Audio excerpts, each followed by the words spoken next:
Hello hi বন্ধুরা, আজকে share করছি তোমাদের সাথে আম পোড়া দিয়ে চিকেন রেসিপি।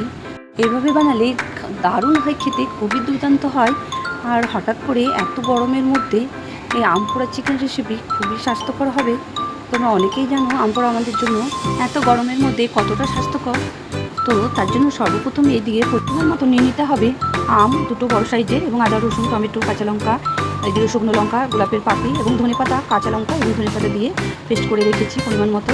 এইদিকে পেঁয়াজ পরিমাণ মতন বেশ ভালো করে কুচিয়ে নিয়েছি, যতটা সম্ভব বেশ কুচিয়ে নিতে হবে। আর এদিকে পরিমাণ মতো নিয়ে নিলাম চিকেনটাকে বেশ ভালো করে ধুয়ে নিতে হবে। আর ভিনিগার দিয়ে বেশ কিছুক্ষণ মাখিয়ে রেখে দিয়েছিলাম, তাতে চিকেনটা বেশ সফট হয়ে যায়। তারপরে এইদিকে আমগুলোকে বেশ পুড়িয়ে নিতে হবে ভালো করে। আম বেশ রসুন টমেটো আদা এবং সব কিছু বেশি আমি পুড়িয়ে পরেই করবো। দারুণ হয় খেতে, তোমরা অবশ্যই এইভাবে ট্রাই করবে। আর এত গরমের মধ্যে এই রেসিপিটা যেরকম স্বাস্থ্যকর দুর্দান্ত খেতেও লাগবে। তো এক একটা বেশ ভালো করে পিঠ করে ভালো করে পুড়িয়ে নিতে হবে। আমগুলোকে বেশ সাবধানে পুড়িয়ে নেব।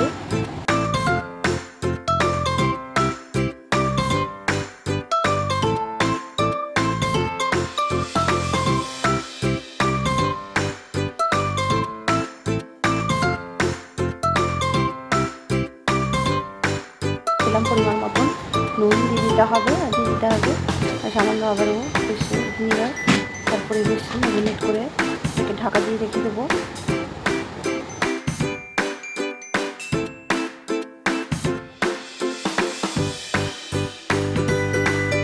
তারপরে বেশ সামান্য হলুদ মাখিয়ে নেওয়ার পরে চিকেনগুলো একে একে ভেজে নিতে হবে তেল গরম হলেই।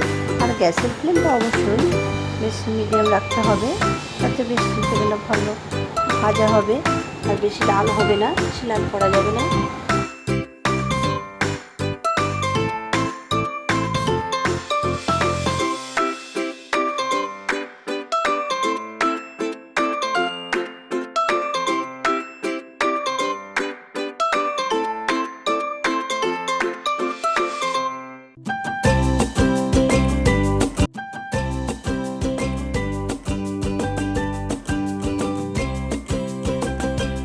আম টমেটো রসুন সমস্ত বেশ ঠান্ডা হয়ে গেছে। তারপর বেশ ভালো করে খোসাটাকে ছাড়িয়ে নিয়ে হাতে মেশ করে নিতে হবে ভালো করে সমস্ত বেশি আম টমেটো রসুন এবং শুকনো লঙ্কা। এই দিকে কড়াই গরম হলে দিয়ে দিতে হবে পরিমাণ মতো সরষের তেল। আর সরষের তেল বেশ গরম হলে দিয়ে দিতে হবে গোটা গরম মশলা তেজপাতা পরিমাণ মতন বেশ নাড়াচাড়া করে নেওয়ার পরে দিয়ে দিতে হবে কুচনো পেঁয়াজ সামান্য লাল লাল করে ভেজে নিতে হবে।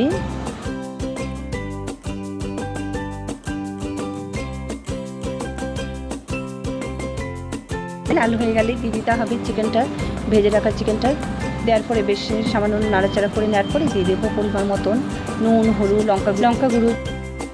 আর তারপরে বেশ নাড়াচাড়া করে নিয়ে তারপরে বেশ কিছুক্ষণ কষিয়ে নেওয়ার পরে দিয়ে দিতে হবে পোড়া আম টমেটো বেশ সমস্ত রসুন মিক্স করে রাখা লঙ্কা বেশ চিকেনের মধ্যে দিয়ে দিতে হবে। তারপরে বেশ কিছুক্ষণ কষিয়ে নিতে হবে। তারপরে দিয়ে দিতে হবে গোলাপের পাপড়ি ভেজানো জলটা সামান্য। তো তোমরা চাইলে গোলাপ জল দিতে পারো সামান্য, তো এখানে গোলাপ জল আমার ছিল না তাই দিয়ে দিয়েছিলাম গোলাপের পাপড়ি ভেজানো জল। গোলাপ জল দিলে বেশ গন্ধটা ভালো দিয়ে দিচ্ছি সর্ষে কাঁচা লঙ্কা ধনেপাতা বাটাটা। তারপরে বেশ আবারও বেশ কিছুক্ষণ নাড়াচাড়া করে নিতে হবে যতক্ষণ শুকনো হয়ে যাচ্ছে।